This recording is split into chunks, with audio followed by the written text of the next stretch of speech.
이르지 못하리라. 아멘. 네, 할렐루야. 오늘 함께 예배하는 우리 모든 성도들과 교우들 위해 다시 한번 하나님의 놀라운 은혜가 가득하기를 간절히 축복합니다. 몇 가지 광고를 좀 먼저 드리겠습니다. 다음 주 우리 교우 예배는 우리 박종호 장로님 특별 찬양 예배로 드리려고 합니다. 여러분 아시는지 모르겠어요. 박종호 장로님 하나님의 은혜 이런 찬양 이런 분들 내가 영으로 이런 찬양 부른 분입니다.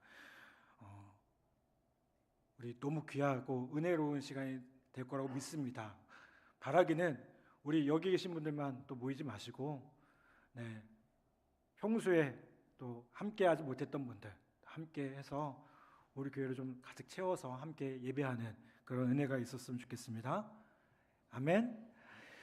그 다음에 우리 내일 10시 반에 이 자리에서 우리 여전도의 연합 구역 예배 있습니다. 이제 방학 잘 하셨죠? 쉬셨죠? 이제 본격적으로 또 우리 말씀으로 또 구역을 다시 한번 세워 나갔으면 좋겠습니다. 우리 여전도의 분들 또 많이 참여해 주시기를 다시 한번 부탁을 드리겠습니다. 저는 수요 예배 동안 고린도전서의 말씀을 가지고 강해를 하고 있습니다. 우리가 설교를 할 때 크게 설교를 두 가지 종류로 분류를 합니다. 주제 설교라는 것이 있고요, 강해 설교라는 것이 있습니다. 주제 설교는 많이 들어보셨을 거예요. 어떤 한 주제를 가지고 우리가 흔히 1, 2, 3 이런 식으로 나눠서 설교하는 방법입니다. 예를 들면 사랑이면 사랑, 믿음이면 믿음 이런 주제를 가지고 사랑은 이렇고 저렇고 이렇게 세 가지 세네 개로 해서 쭉 설교하는 방식을 주제 설교라고 합니다. 강해 설교는 그렇지는 않고요.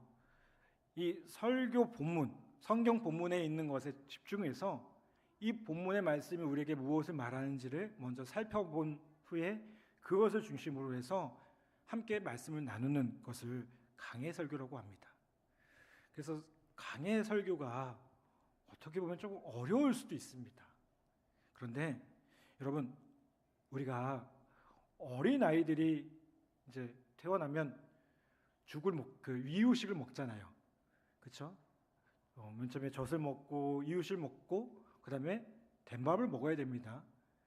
여러분, 우리의 신앙도 마찬가지라고 생각이 들어요. 우리가 신앙에서 이제 어린아이를 조금 벗어나면 조금 어렵더라도 이 성경 말씀이 우리에게 말씀하는 것이 무엇인지를 좀 더 잘 이해할 수 있는 그런 말씀들을 분명히 들을 필요가 있다고 생각됩니다.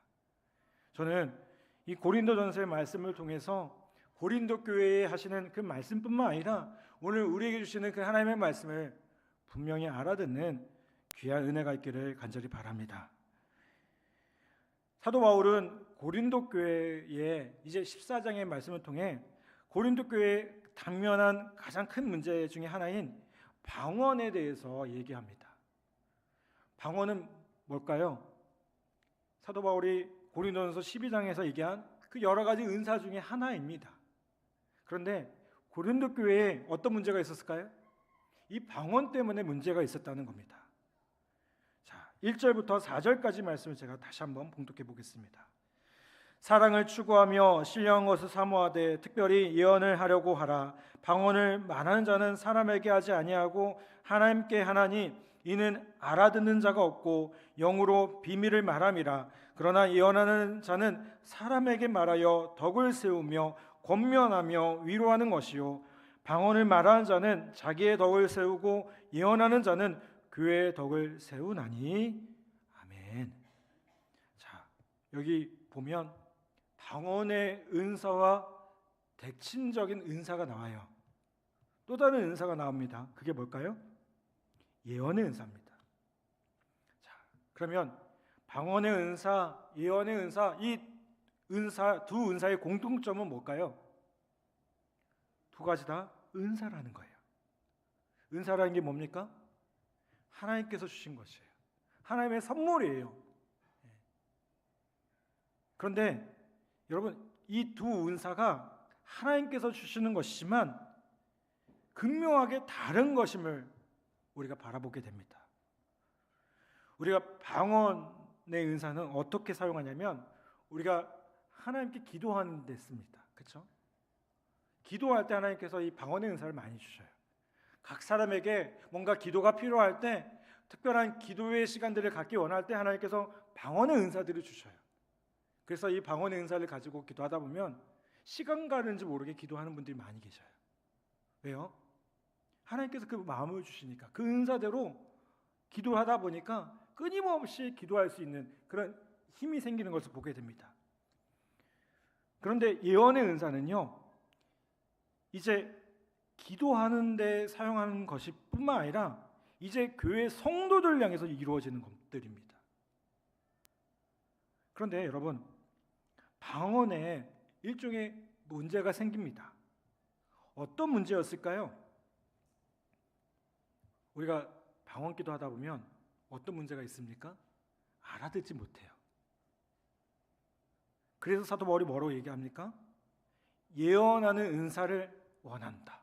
이 방언에 대해서, 방언보다 오히려 성도들, 교회의 덕을 세우기 위해서 많은 사람들을 위한 이 예언하는 은사를 원한다라고 말씀하고 있다는 겁니다. 여러분, 오늘 이 부분에서 우리는 은사의 중요한 모습을 다시 한번 생각해 봅니다. 먼저 은사는 반드시 유익이 있어야 된다는 거예요. 물론 자신의 믿음을 더 굳건하게 하는 것도 유익입니다. 그런데 여러분, 하나님께서 우리에게 은사를 주시는 가장 큰 이유가 무엇일까요? 나 자신뿐만 아니라 우리 모든 사람들에게 유익이 되기 위함을 보게 돼요. 교회 공동체를 세우고 교회를 세워가는 데 있어서 이 은사들이 도움이 되기 위해서 하나님께서 주시는 것이라는 겁니다. 그래서 여러분, 교회 공동체에 유익이 되지 못하면 은사로서의 그 의미를 갖지 못하는 것을 보게 돼요. 결국 은사를 가진 사람은요, 이 은사를 가지고 사용할 때 어떻게 하면 교회 공동체, 함께하는 신앙의 공동체에게 덕이 될 수 있을까를 진지하게 고민할 수 있어야 된다는 겁니다. 두 번째로, 이 방언에 의해서 알 수 있듯이 은사가 덕을 미치기 위해서 필요한 것이 뭐냐면 바로 의사소통, 커뮤니케이션임을 보게 돼요. 이게 뭘까요? 통해야 된다는 거예요. 의사소통이라는 게 뭐예요? 일방적으로 말하는 것이 아니라 서로 통해야 된다는 겁니다. 여러분, 아무리 좋은 것을 가지고 있다고 해도요, 그것이 알려지고 상대방에게 이해되지 않으면 소용이 없습니다. 그렇죠? 의사소통이라는 것은 반드시 대상을 필요로 합니다. 제가 설교를 할 때 여러분, 설교하는 대상이 있어요. 그게 누구예요? 여러분들이에요. 제가 일방적으로 설교하는 것 같지만 그렇지 않습니다. 저와 여러분이 벌써 이 설교 시간에 의사소통을 하고 있어요. 별로 네. 의사소통하고 계세요. 그래서 설교 때 아멘 하시고 여러분 반응을 보면서 저도 의사소통을 하고 있습니다. 여러분, 그래서 중요한 게 뭘까요? 설교자에게 가장 중요한 게 뭐라고 얘기하냐면 청중을 이해하는 것이라고 얘기하거든요. 은사도 마찬가지입니다. 대상을 파악하는 것이 은사를 소유한 사람이 갖춰야 될 덕목이라고 말씀하고 있다는 겁니다. 여러분, 그러면 고린도 교회에 왜 방언이 문제가 됐을까요? 이 방언이라는 은사가 다른 성도들에게 유익을 주지 못했어요. 이것은 무엇을 말합니까? 그저 은사를 누리는 사람들이 타인보다 더 많이 하나님의 사랑을 받고 있고 더 깊은 영적인 자리에 들어간 것으로 오해해서 자신을 과시하는 데 사용했기 때문에 그래요. 자, 여러분 저 좀 보세요. 은사는 어떻게 사용되어져야 된다고요? 교회의 덕을 세우기 위해서, 성도들을 위해서 사용되어지는 거예요. 그런데 여러분, 방언이 어떻게 사용된 거예요? 성도들을 위해서 사용되는 게 아니라 나 자신만을 위해서 사용됐다는 겁니다. 여러분, 그래서 우리가 중요한 부분이 뭐냐면요, 나 자신을 위한 것뿐만 아니라 우리가 더 깊은 영성, 더 깊은 신앙의 모습을 세워지려면 나보다는 누구를 생각할 줄 알아야 돼요? 다른 사람을, 성도들을 그렇게 생각할 줄 알아야 돼요. 여러분, 우리가 신앙이 어릴 때 기도의 대상이 누구예요? 나예요. 그렇죠?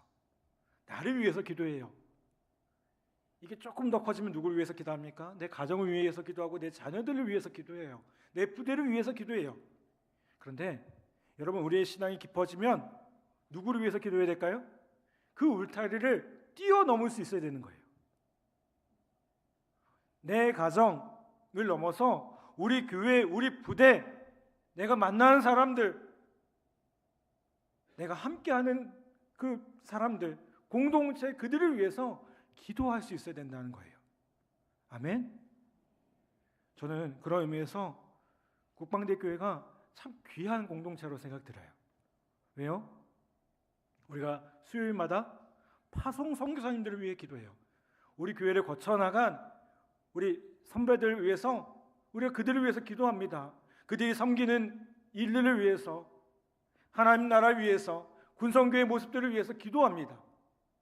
여러분, 우리가 이 기도를 통해서 다시 한번 대한민국과 국군 보고 말하는 이 귀한 사명을 너무도 힘있게 감당하고 있는 줄 분명히 믿습니다. 여러분, 이런 깊은 영성의 모습이 다시 한번 우리 안에 더욱 충만하기를 간절히 바랍니다. 세 번째로, 은사라는 것은요, 상대방을 절망케 하는 게 아니라 소망을 주어야 은사입니다. 여러분, 은사를 많이 가진 분들하고요, 적게 가진 분들이 계셔요. 분명히 교회 안에 그렇게 여러 모습들이 다 있습니다. 그런데 은사를 많이 가진 성도를 바라볼 때 상대적으로 절망감이 든다? 이거 뭘까요? 이것도 시험거리가 돼요. 이것도 문제가 됩니다. 여러분, 교회에 올 때 이런 불편한 마음들, 이런 시험거리가 있으면 됩니까? 안 됩니까? 안 돼요. 교회에 올 때 기뻐야 됩니다. 아멘? 우리가 함께 예배할 때 기쁨으로 예배할 수 있어야 돼요. 여러분, 왜요? 하나님 주신 그 은혜, 우리를 위한 하나님의 사랑, 그것들을 묵상하며 나아갈 때 얼마나 기쁜 것입니까? 나 같은 죄인 살리신 주 은혜 놀라워, 얼마나 놀라운 일입니까? 아멘? 그런데 어느 순간에 뭐가 돼요? 함께 신앙생활하는 누군가가 장애물이 돼요. 그 모습을 보면서 불편해지기 시작해요. 그러면 교회가 어떻게 될까요? 약한 사람을 바라볼 수 있어야 됩니다. 장애물이 되면 안 돼요. 여러분, 너무나 거룩하게 보여서 접근하기 어렵고 찾아가서 내 도움의 손길을 내보일 수 없다면 그거는 은사를 가진 사람으로서 아무 유익이 없음을 보게 돼요. 은사가 왜 있는 거예요? 다른 사람을 도우라고요. 다른 사람을 위해 도우라고 있는데 도움이 되지 못해요. 특히 방언의 은사, 기도해주는 은사라고 했잖아요. 그러면 이 방언의 은사를 가진 사람들한테 가서 기도해달라고 부탁할 수 있어야 되잖아요. 그런데 그 사람한테 가려고 하는데 이 사람 뭔가 더 고결한 것 같고 거룩한 것 같고 딱 벽이 막혀 있어요. 그러면 그게 은사로서 힘이 안 된다는 겁니다. 여러분, 참된 은사는 사람이 오도록 만드는 겁니다. 언제나 도움을 요청하고 자신의 마음을 쏟아내고 함께 고민하기를 원하는 사람들이 주위에 가득할 때 그 사람이 온전하게 은사를 사용하는 것임을 우리가 기억해야 될 줄 믿습니다. 여러분, 바라기는 우리의 모습들을 통해서 우리가 함께 만나는 사람들에게 그 주님의 사랑, 우리가 경험하고 풍성하게 누리고 있는 그 주님의 사랑을 함께 나누고 그것들을 통해서 기쁨과 감사함으로 충만해지는 우리 모두 되기를 간절히 바랍니다. 자, 5절부터 또 9절 말씀 한번 보겠습니다. 여러분들 한번 다시 한번 봉독해 주시기 바랍니다. 5절부터 9절입니다. 시작.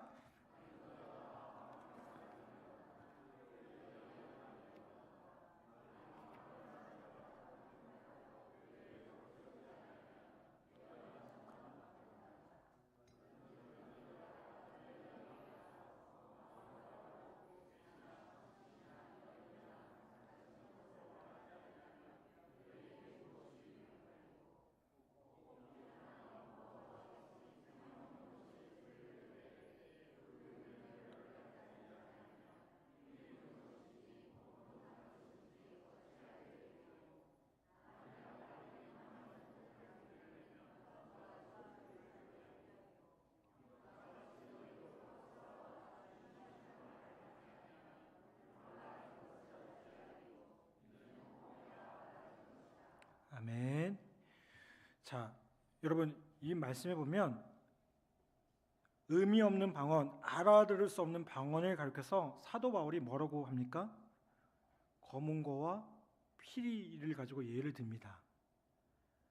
검은고가 음을 분별하지 못하고 피리가 분명한 소리를 내지 못한다면 사용하는데 의미가 없다는 거예요. 악기로서의 가치가 없다는 겁니다. 여러분, 교회도 마찬가지입니다. 교회에서의 언어, 교회에서의 삶이 세상을 향해 알아들을 수 없는 뭔가 어렵고 고귀한 것, 이런 것들만 가득 차 있다면 어떻게 될까요? 이 의미 없는 겁니다. 우리가 교회에서 어려운 이야기를 참 많이 합니다. 그렇죠? 이게 보면 이것 때문에 시험 드는 분들 계셔요. 도대체 은혜라는 게 뭐야? 아멘은 또 뭐야? 1970년도까지요. 우리 옆에 이렇게 성당 천주교에서 미사를 하는데요. 미사를 우리나라 말로 안 했습니다. 혹시 알고 계신 분 계신가요? 라틴어를 가지고 했어요. 라틴어를. 왜냐하면 이 라틴어가 거룩한 언어라고 생각을 했거든요. 그래서 그 당시까지 신부님들이 라틴어로 계속해서 미사를 했습니다. 근데 문제는 뭘까요? 이 라틴어를 알아들을 수 있는 사람이 많지 않았어요. 제가 여기서 라틴어 갖고 설교를 그 설교를 준비하는 것도 참 대단하겠죠, 그렇죠? 근데 실제로 그랬어요. 여러분, 세상이 이해할 수 없고 알아들을 수 없는 언어를 교회가 사용한다면 어떨까요? 이거 유익이 없는 겁니다. 믿지 않는 사람들을 이해할 수 있는 삶과 언어를 가지고 우리가 그들에게 나아가는 것이 필요합니다. 그들의 문화와 그들의 현실을 알고 바라볼 수 있는 대책을 가지고 나아가는 연습이 되어야 돼요. 여러분, 교회는요, 교회 안에 있는 사람들을 위해서 존재하는 것이 아니라 교회 바깥에 있는 사람들을 위해서 존재하는 겁니다. 왜요? 우리 교회 사명이 뭐예요? 대한민국과 국군복음화예요. 우리끼리 잘 먹고 잘 살자 아닙니다. 재밌게 놀자, 은혜로운 예배 이거 아닙니다. 예배가 중요하죠. 왜 중요합니까? 우리가 여기서 충전되어져서 이제 나아가야 되는 겁니다. 우리의 삶의 자리로 나아가야 되는 겁니다. 주님의 사랑을 알지 못하는, 은혜를 알지 못하는 그들에게 나아가야 되는 겁니다. 여러분, 우리가 하는 것만, 우리가 누리는 것만에 만족한다면 그저 허공을 외치는 방언에 불과하다는 사실을 우리가 다시 한번 기억해야 될 줄 믿습니다. 그렇다고 오해하시면 안 되는 게 복음의 본질을 버리자는 게 아닙니다. 교회의 거룩함을 버리자는 게 아닙니다. 여러분, 그저 우리만 아는 언어, 우리만 익숙한 그런 모습이 아니라 세상을 향해 나아갈 수 있는, 세상이 이해할 수 있는 우리의 모습이 되어야 된다고 말씀하고 있다는 겁니다. 여러분, 여러분이 가진 은사가 바로 그렇게 되기를 간절히 소망합니다. 여러분이 만나는 사람들에게, 여러분의 삶의 자리에서 그렇게 유익이 되기를 간절히 바랍니다. 여러분, 하나님께서 여러분에게 건강함을 주셨습니까? 그 건강함을 가지고 다른 사람을 섬기는 일에 힘있게 사용하기를 간절히 바랍니다. 하나님께서 여러분에게 지식과 지혜를 주셨습니까? 그 지혜를 가지고 나만 잘 먹고 잘 사는 것이 아니라 내 자신을 높이는 것에만 사용하는 것이 아니라 다른 사람의 유익을 줄 수 있는 여러분 되기를 간절히 바랍니다. 하나님께서 주신 여러분에게 재능이 있습니까? 시간이 있습니까? 그 모든 것들이 복음을 위해 세상을 향한 건강한 섬김이 되기를 간절히 소망합니다. 아멘. 자, 10절부터 12절까지 말씀을 제가 다시 한번 봉독해 보겠습니다.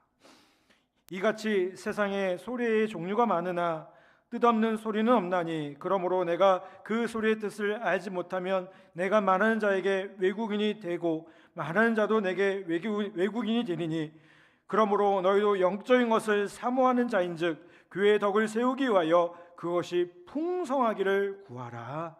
아멘. 여러분, 소리라는 것이 언어가 되기 위해서는요, 의미를 가지고 있어야 됩니다. 뜻을 가지고 있어야 된다는 겁니다. 뜻이 없는 소리는 뭘까요? 의미가 없는 겁니다. 뜻을 이해할 수 없다면 우리가 아무리 이야기한다 해도요, 뭐와 같다는 거예요? 서로 외국인에게 대화하는 것과 같다는 거예요. 그것을 알아들을 수 없다면. 여러분, 우리가 세상을 향해서 외국인이 되지 않기를 바랍니다. 믿지 않은 사람들에게 자신들만 위한 집단, 그렇게 되지 않기를 바랍니다.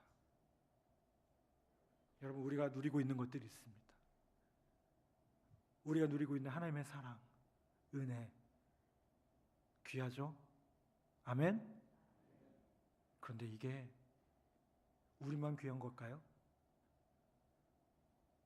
우리가 만나는 그 모든 이들이 다 귀한 것들입니다.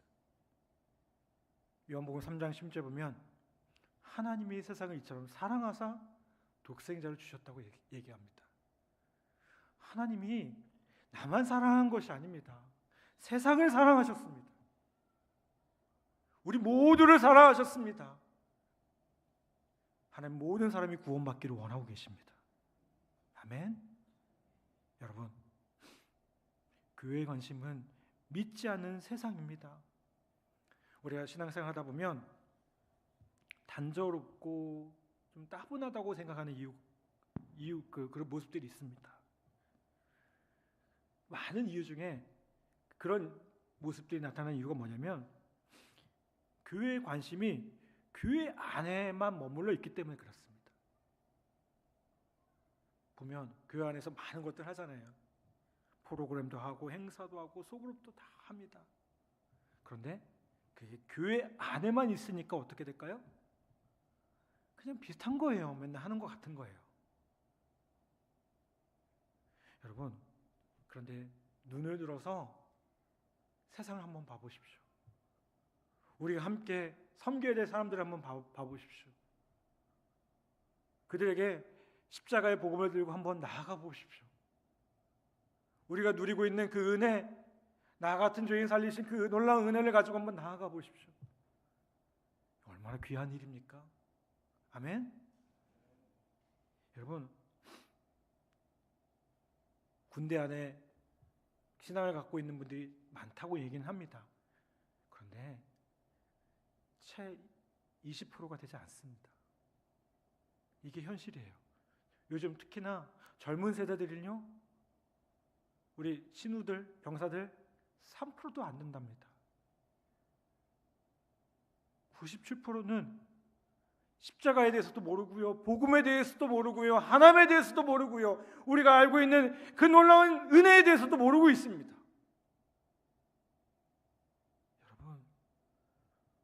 우리가 도전해야 돼, 우리가 나아가야 될 많은 모습들이 있습니다. 교회 안에서 신앙생활이 따분합니까? 왜 따분할까요? 우리가 늘 교회 안에만 머물러 있기 때문 아닙니까? 한 영혼을 붙들고 그 영혼을 향해서 나아가지 못하기 때문에, 그저 내 안에 머물러 있기 때문에 그런 것은 아닙니까? 여러분 잘 아시지 않습니까? 고인물은 썩는 겁니다. 신앙도 썩습니다.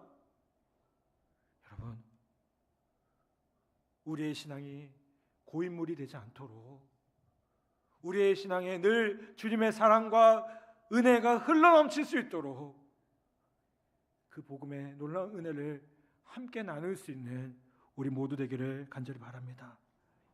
신앙은 흥분되어야 정상입니다. 내가 어떻게 전해할 수 있을까?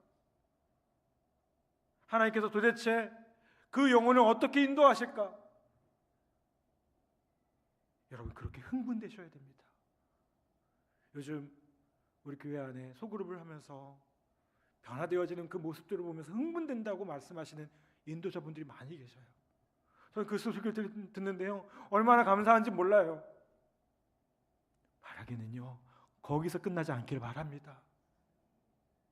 믿지 않은 영혼들, 정말 복음이라는 것이 뭔지도 모르고 십자가라는 것이 뭔지도 모르는 그들이 복음을 듣고 내가 예수님 때문에, 십자가 때문에 이렇게 놀랍게 변하고 있다고, 이렇게 자유하고 있고, 이렇게 놀랍게 나의 삶을 변화시키고 있다고 간증할 수 있는, 그 간증이 넘쳐 흐르는 우리 모두 되기를 간절히 바랍니다.